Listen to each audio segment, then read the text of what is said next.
Hey everybody, this is Claire, and this is Small Joyful Things.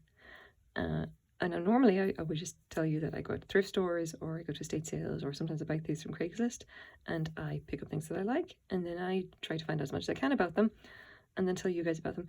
And unfortunately, to them not doing this today because this is kind of an update video and I wanted to talk about something that I found out. So here we go. Now we're back to this. If you've seen my original video, I hope you've seen this decanter before. This is a really nice decanter. I bought it in a thrift store for about like $8. Okay. I was so happy to find it, and it proved to be almost impossible to find out basically anything at all about it. It drove me absolutely batty. And I did end up getting it like looked at by an appraiser. I put in an appraisal request to Dr. Laurie Verderami, and she essentially looked at it and she could not give it a direct, this is exactly what it was. Her opinion was that it was Czech, but not Bohemian. And probably, like I thought, early 20th century. And guys, I found out more information, and some of it is really great and some of it is incredibly sad, but I'll get to that. For now, I'm just going to measure it up again, just because that's what I always do. It is about 9 inches tall without the stopper. Put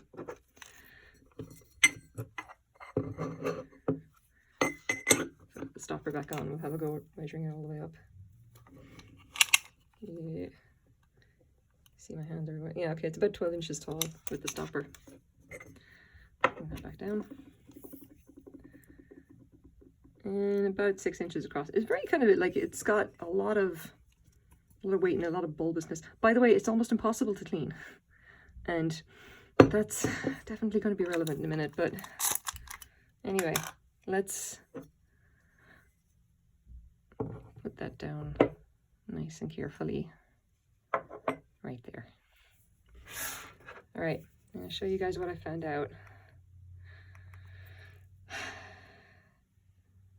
And it is this. Now, does that look familiar? I think it does. The shape is the same.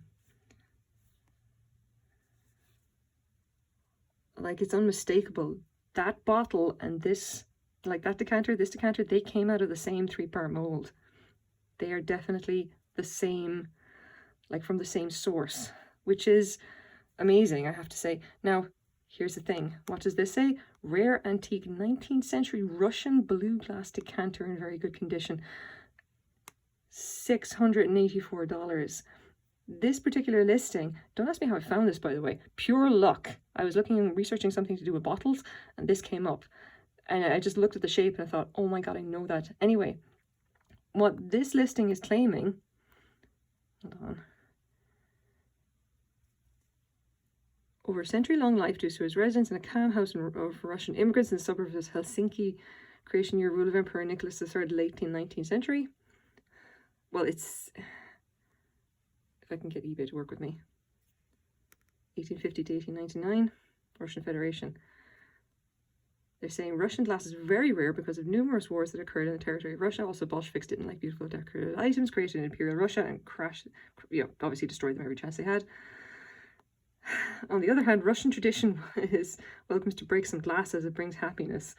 I personally didn't actually know that about Russian traditions. It's fascinating, I have to say. But what I'm really more interested in here is that they're claiming that this bottle is a rare Russian antique from like the late 19th century. It kind of matches with what like Dr. Verderami actually said about that, because she basically said definitely not Bohemian, but she did say probably Czech, and I think it's East European, and it's going to kind of maybe be that kind of general direction in Europe anyway. Now, you would think that I would be cheering right now because holy crap, that's like $684. What must this be worth? And guys, I've got bad news for you. This is worth exactly $0, and I'm gonna have to tell you why. And it is because of this. Glass disease, sick glass. Now, I knew about sick glass, okay? And to be honest, I probably I probably should have done more research into what it actually looks like. I was kind of expecting it would look more like the pictures here. If you see here, this kind of cloudiness or whatever, and I knew that I had to be on the watch. I had to be on the lookout for that. That's a sign of sick glass. And okay, for anyone who actually doesn't know, if I pop back here, I'll put the link down in the description if you actually want to read about the chemistry of it. But generally, what it means is that the chemical composition of glass is like, it's more like it's a very slow moving liquid rather than an actual solid. It's funny and kind of funky. And essentially, if the composition of the glass is wrong and then it's left wet for too long, and then if there's a few other things, it can essentially starts to undergo chemical decomposition. It starts to break down. And you can see, if I have this here, you can just probably about see that kind of, that whiteness inside there. I can get that to focus. It's only focusing on my hand right now. Yeah, here's the problem.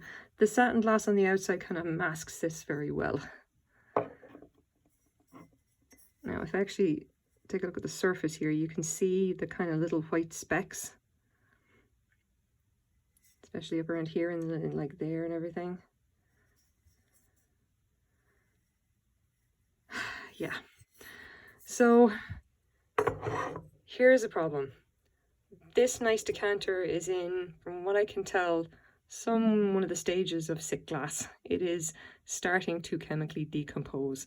And essentially, if you read through this, it's irreversible. Once damage has occurred, it is irreversible. Decay processes can be slowed by climate control to regulate surrounding temperature, humidity, and airflow. Like, it's caused by an inherent instability in the chemical composition of the original glass formula. You know, it's known that it happens with old glass. And, you know, most people would, you know, if you kind of collect antique glass, you kind of know enough to either, you know, you'll either know about it and know to avoid it, or you'll know about it and not care because it's a particular piece that's incredibly rare. Like if you have a piece of Roman glass or something that is sick glass, I'm pretty sure you're not going to care because it's 2,000 years old. You're probably going to put it in a climate controlled box. But basically what this effectively means is that this is now worthless because anyone who would collect a 19th century decanter is not going to buy one that has quite, as far as I can tell, quite bad sick glass disease, even though it's kind of, like I cleaned it out with vinegar and washed it with vinegar because the acidity does kind of help to, you know, helps a little bit as far as I know. And I saw some improvement, especially inside it. And then, to be honest, again, like I said, it's going to be relevant that this is hard to clean. I'd say it's probably developed this because it's just hard to clean. So whatever they were keeping in this little decanter has started to chemically break down the glass. Now, the other signs that they say, stuff like the glass feeling a little bit greasy or whatever, or the feel of it being not quite right, it is true in this case. And to be honest, when I picked it up and I felt the surface, I just thought that was just, okay, it's old antique satin glass. Maybe this is just what it's supposed to feel like. And I'm wrong. So this is just a rather sad day. And there's a few other examples. If you want to look on Google, you can see some more examples of sick glass. And you know, there are some things that you can do if you really want to preserve a piece that has it. But to be honest, they all involve, you know, climate control boxes, which I don't really have. I don't have the money or the inclination to try and preserve something like that. And especially because this is a piece of very unknown provenance. We have a best guess that it may be Russian or East European in some way and from the late 19th century. Yeah, that is not a whole lot to go on. For what it's worth, I did email the Corning Museum of Glass. I sent a message to them saying, look, I have a decanter. I had explained what it was. I said, it's possibly a rare piece. Do you want to take it? It has glass disease. It needs to be in a climate controlled environment if it wants to be preserved. I don't know if it's worthy of being preserved. I just basically offered it to them for free at my cost to just ship it to them so that it will, so that if it turns out that this is actually a rare piece, that it will be preserved. And to be honest, I haven't gotten a reply. I sent it about a month ago. To be honest, I don't really know what to do at this point.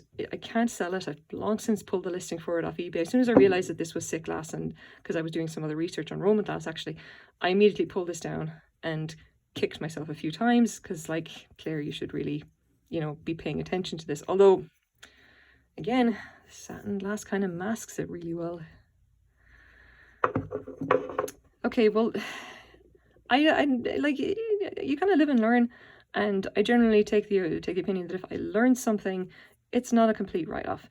And I spent $8 on a very nice decanter that I've owned for a while, and what I've effectively got for $8 is to learn about glass disease, or basically have an example of glass disease that I can pick up and examine myself and try and treat myself. And that experience, I think, is at least as useful and valuable. So